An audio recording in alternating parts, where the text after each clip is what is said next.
आज की आराधना में प्रभु यीशु मसीह में मैं प्रभु का दास पादरी जेकब भट्टी आप सबका आराधना में स्वागत करता हूं और मसीही विश्वास के अनुसार परमेश्वर से आप सब के लिए शुभकामनाएं करता हूं। मेरे प्रियो, आज का जो संदेश है, जो उपदेश प्रभु यीशु मसीह ने हमें दिया है आज के लिए, वो ये है लूका की इंजील और उसका 6वां अध्याय और उसके 37 और 38वां पद, जहां लिखा है, दोष मत लगाओ तो तुम पर भी दोष नहीं लगाया जाएगा, दोषी ना ठहराओ तो तुम भी दोषी नहीं ठहराए जाओगे, क्षमा करो तो तुम्हें भी क्षमा की जाएगी, दिया करो तो तुम्हें भी दिया जाएगा। लोग पूरा नाप दबा दबा कर और हिला हिला कर और उभरता हुआ तुम्हारी गोद में डालेंगे, क्योंकि जिस नाप से तुम नापते हो उसी से तुम्हारे लिए भी नापा जाएगा। प्रभु के इस पवित्र वचन पर उसकी आशीष हो, आमीन। यानी आज का वचन यह है कि दोष मत लगाओ तो तुम पर भी दोष नहीं लगाया जाएगा, दोषी ना ठहराओ तो तुम भी दोषी नहीं ठहराए जाओगे, क्षमा करो तो तुम्हें भी क्षमा किया जाएगा। मसीही विश्वासियों की या मसीही लोगों की बात करें या फिर प्रभु यीशु मसीह में उसके सेवकों की बात करें, उनके दासों की बात करें, तो पाएंगे कि हर कोई अपने आप को दूसरे से श्रेष्ठ समझता है, यानी बढ़िया, उच्च, समझदार समझता है और दूसरों को नीचा दिखाते हुए अपने आप को एक सच्चा विश्वासी ठहराता है। जबकि हर कोई ये जानता है कि सर्वश्रेष्ठ सिर्फ एक ही है, जो निर्दोष और निष्कलंक ठहरा, वो है हमारा उद्धारकर्ता प्रभु यीशु मसीह।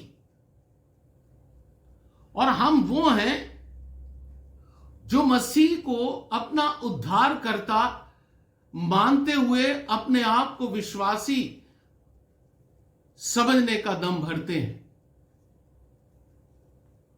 हमें यह अच्छी तरह से मालूम है कि जब हम किसी दूसरे की तरफ एक उंगली करते हैं तो पीछे 3 उंगलियां हमारी तरफ आती हैं।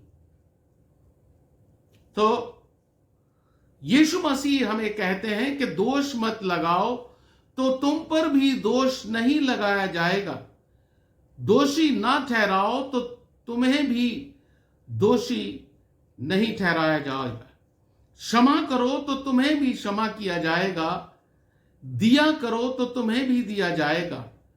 लोग पूरा नाप दबा दबा कर और हिला हिला कर और उभरता हुआ तुम्हारी गोद में डालेंगे, क्योंकि जिस नाप से तुम नापते हो उसी से तुम्हारे लिए भी नापा जाएगा।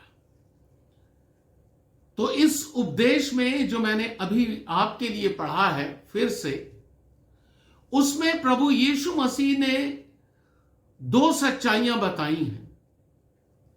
एक सच्चाई तो यह है कि इंसान के अंदर व्यवहार जो है वो है दोष लगाने का और निंदा करने का। साथ ही साथ एक अच्छा व्यवहार वो होता है जो दया करने का है और क्षमा करने का।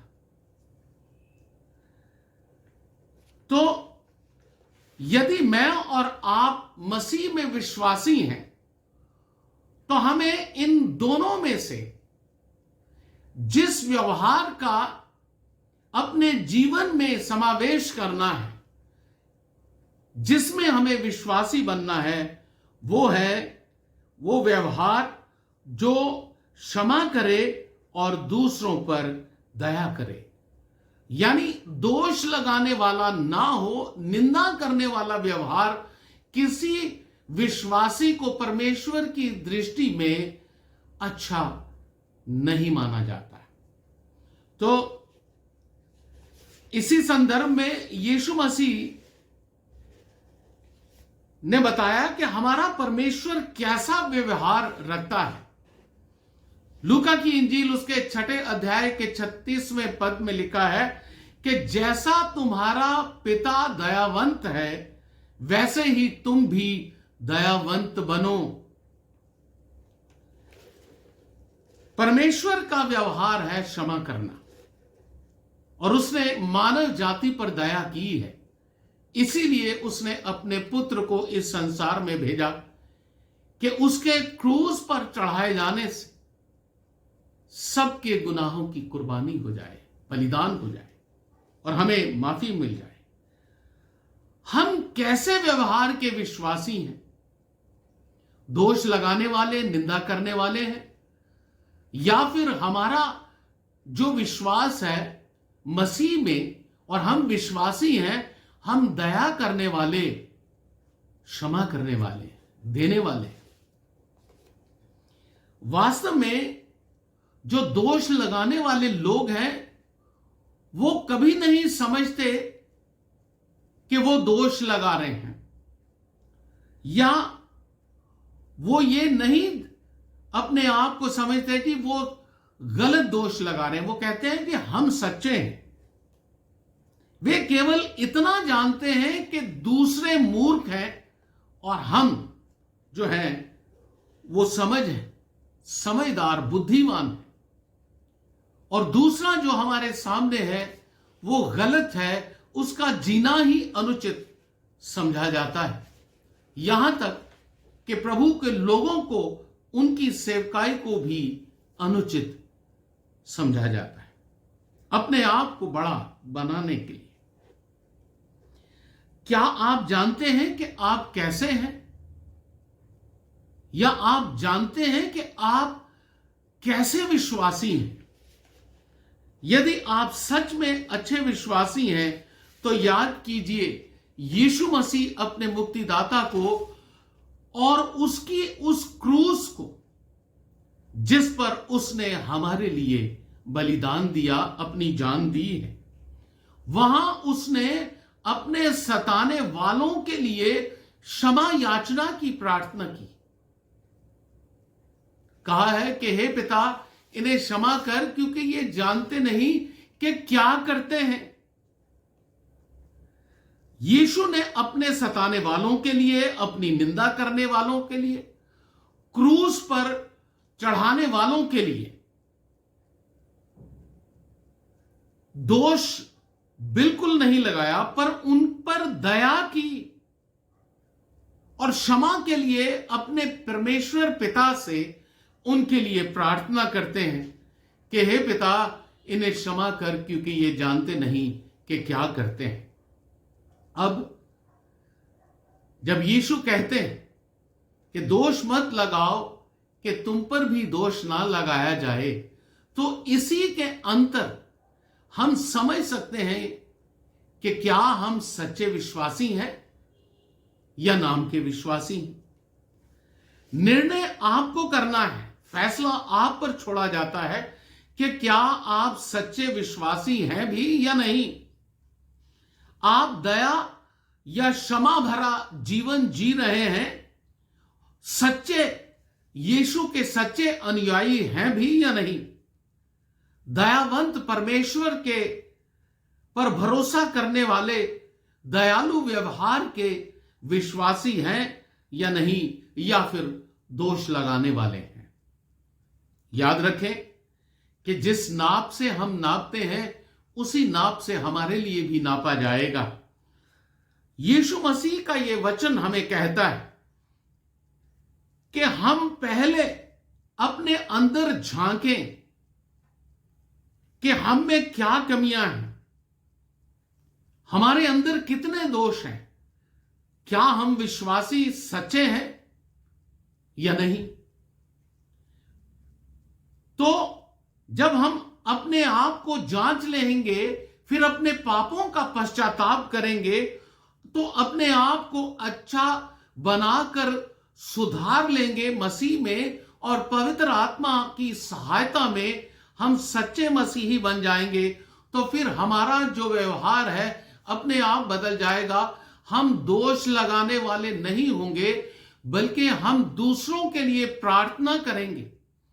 और जब दूसरों के लिए प्रार्थना करेंगे तो ये कि उनका जीवन बदल जाए, उनका व्यवहार बदल जाए, वो अच्छा मधुर जीवन विश्वासी जिए, कि वो दोषी ठहराने वाले नहीं, दोष लगाने वाले नहीं, बल्कि प्रेम करने वाले, दया करने वाले और दूसरों के को क्षमा करने वाले जीवन भरे विश्वासी बन जाए। तो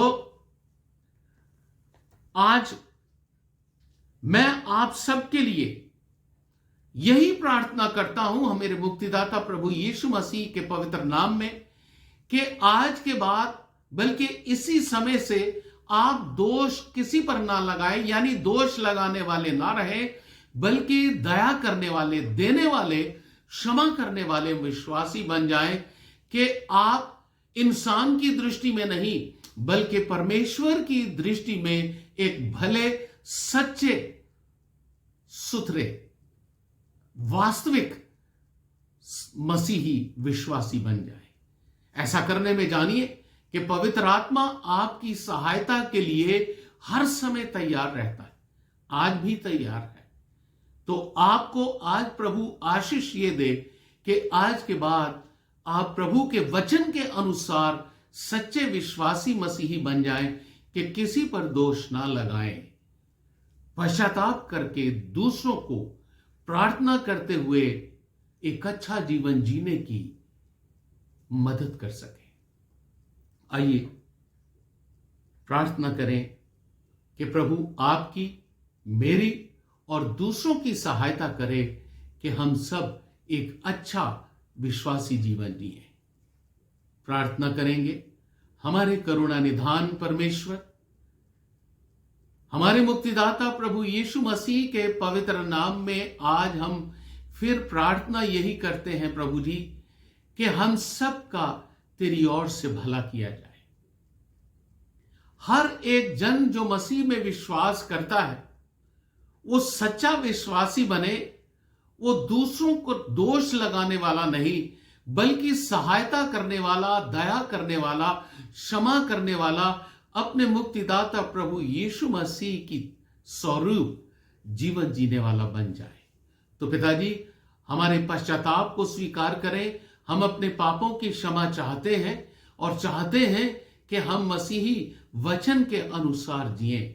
आज वचन सुनने वालों की भलाई के लिए, अच्छाई के लिए, उनकी आशीषों के लिए प्रभु मेरी प्रार्थना है कि हर एक के लिए जब हम शुभ कामनाएं रखते हैं तो कोई भी लाचार ना हो, दुखी ना हो, निराश ना हो, बीमार ना हो और किसी भी तरह से तंग हाल ना हो, बल्कि हर एक की जरूरतें पूरी की जाए स्वर्गीय खजाने से, क्योंकि प्रभु तू देने वाला है, क्षमा करने वाला है। जिसने हमें जीवन दिया है वो जीवन की जरूरतों को क्यों ना पूरा किया जाए, करेगा। तो पिताजी, वचन के सुनने वालों को, हमारे देश को बड़ी जरूरत है प्रभु जी तेरे पवित्र हाथ की। सारी दुनिया को तेरे पवित्र हाथ की सामर्थ की जरूरत है। सबको कोरोना की बीमारी से बचाइए। उसके द्वारा, कोरोना के द्वारा जो बाकी महामारियां हैं, पाप की है, लालच की है, घृणा की है, प्रभु जी उससे भी सबको छुड़ा लीजिए। और प्रार्थना ये है कि चाहे हम मसीही विश्वासी हैं, चाहे नहीं भी हैं, हम प्रार्थना करते हैं कि हमारे देश और दुनिया के हर इंसान पर तेरा रहम हो, तेरी बरकतें हो, तेरा प्यार हो। और आज प्रार्थना करने वाले हर एक कर प्रभु जी तेरा पवित्र हाथ बढ़ाया जाए कि सबको छूकर तू ऐसा जीवन दे कि वो सब भले बन जाएं, दूसरों के लिए जीने वाले बन जाएं और मसीह के सच्चे सेवक बन जाएं। प्रभु जी हमारी प्रार्थना सुने और आज का दिन सबके लिए मुबारक करें कि ये वचन जो सबने सुना है उनके जीवन में घर कर जाए। सुने हमारी प्रार्थना क्रूस पर कुर्बान होने वाले हमारे मुक्तिदाता प्रेमी यीशु मसीह के नाम से, आमीन। आए हमारे बाप, तू जो आसमान पर है, तेरा नाम पाक माना जाए, तेरी बादशाहत आए, तेरी मर्जी जैसे आसमान में पूरी होती है जमीन पर भी हो। हमारे रोज की रोटी आज हमें बख्श दे, जैसे हम अपने कसूरवारों को माफ करते हैं, तू भी हमारे कसूर माफ कर। हमें आजमाइश में न पड़ने दे, बल्कि बुराई से बचा, क्योंकि बादशाहत, कुदरत और जलाल हमेशा तेरा है, आमीन। अब हमारे प्रभु यीशु मसीह का अनुग्रह, परमेश्वर पिता का प्रेम और पवित्र आत्मा की सहभागिता सभी विश्वासियों के संग हमेशा हमेशा रहे, आमीन।